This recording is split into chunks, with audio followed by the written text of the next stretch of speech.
السلام عليكم ورحمة الله وبركاته. ازيكم يا طلاب تالتة اعدادي؟ حبايب قلبي عاملين ايه؟ يا رب تكونوا بخير.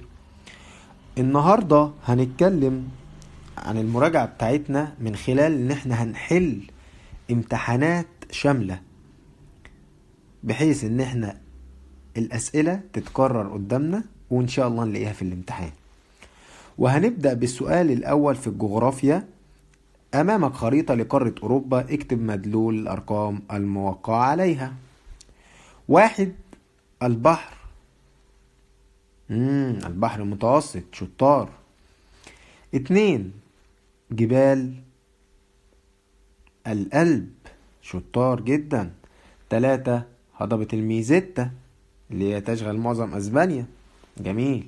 4. مضيق جبل طارق. طيب، نخش على بما تفسر. 1. تعد حشائش السافانا حديقة حيوان طبيعية. هقول له لأنه يعيش بها أنواع عديدة من الحيوانات آكلة العشب وأخرى آكلة اللحوم، جميل. 2. ازدحام منطقة البحيرات العظمى في الولايات المتحدة الأمريكية بالسكان. هقول له لأنها منطقة ذات موارد اقتصادية ضخمة، جميل.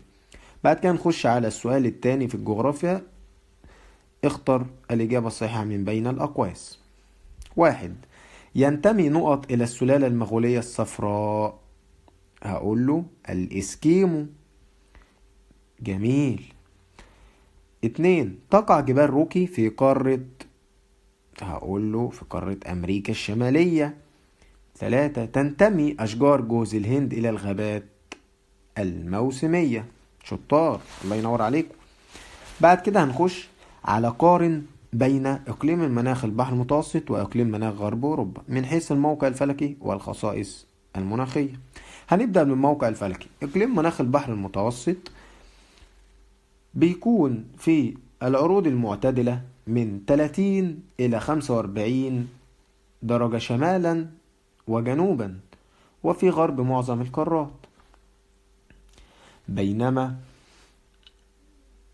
إقليم مناخ غرب أوروبا يقع بين دائرتي عرض 45 إلى 60 شمالا وجنوبا، ويقع في غرب القارات، جميل. طب من حيث بقى الخصائص المناخية، هقول له الموقع إقليم البحر المتوسط حار جاف صيفا ودافئ ممطر شتاء، جميل. طب إقليم مناخ غرب أوروبا هقول له دافئ صيفا وبارد شتاء، وتسقط الأمطار طوال العام وتزداد شتاء وخريفا، جميل. بعد كده جيم، اكتب المصطلح الذي تدل عليه كل عبارة من عبارات الآتية. 1. دول تتكون من جزيرة أو أكثر، شاطر، هي الدول الجزرية. طيب. 2. سلالة بشرية ذات بشرة بيضاء وشعر مموج. هقول له السلالة القوقازية. وكده خلص معانا الجغرافيا، وهندخل على التاريخ. صوب الخطأ في العبارات الآتية واكتبها في كراسة إجابتك صحيحة. طيب. 1. واجه أهالي مدينة الإسكندرية الحملة الفرنسية بزعامة عمر مكرم. هقول له لا، بزعامة محمد قريم، جميل. 2. تألف وفد مصري عقب انتهاء الحرب العالمية الأولى برئاسة مصطفى كامل لمقابلة السير وينجت. أقول له لأ، برئاسة سعد زغلول. 3. ألغيت الامتيازات الأجنبية وفقا لاتفاقية السودان سنة 1937. أقول له لأ، وفقا لمؤتمر مونتيرو. 4. أغرق الأسطول الإنجليزي بقيادة نيلسون أسطول الحملة الفرنسية في معركة إمبابة.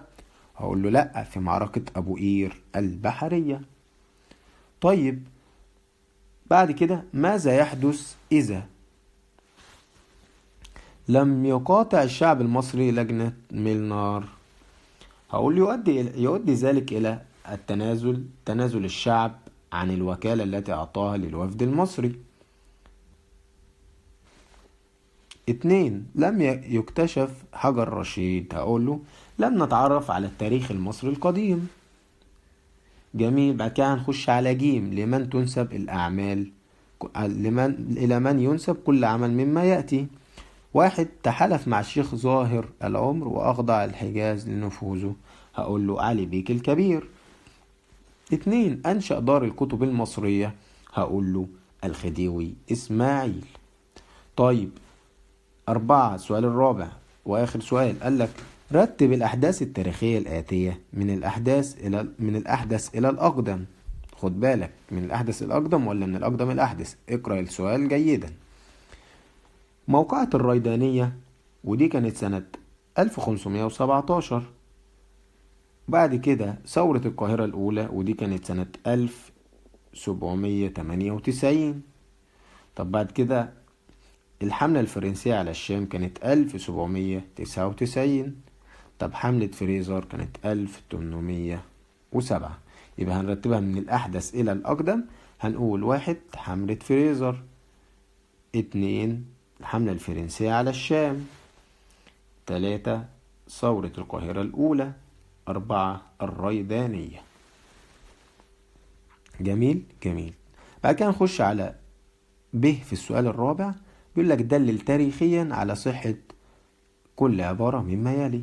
تخلى فرنسا عن تأييد مصطفى كامل، هقول له بسبب عقد الاتفاق الودي مع انجلترا سنة 1904، والذي ينص على انفراد انجلترا بحكم مصر في مقابل انفراد فرنسا بحكم مراكش اللي هي المغرب حاليا. 2. إطلاق مصطفى النحاس الحرية للشعب في النضال المسلح أكتوبر 1951. دلل، هقول له حيث أطلق الحرية للشعب بالنضال المسلح ضد القوات البريطانية في القناة، فقامت جماعات الفدائيين بمهاجمة المعسكرات البريطانية. بعد كده هيجيلي جيم آخر سؤال، بيقول لك ما النتائج التي تترتب على صدور دستور 1923. هقول له ترتب على ذلك إجراء الانتخابات العامة في مصر وحصول حزب الوفد على الأغلبية، وبناء على ذلك شكل سعد زغلول في يناير 1924 أول وزارة برلمانية عرفت بوزارة الشعب.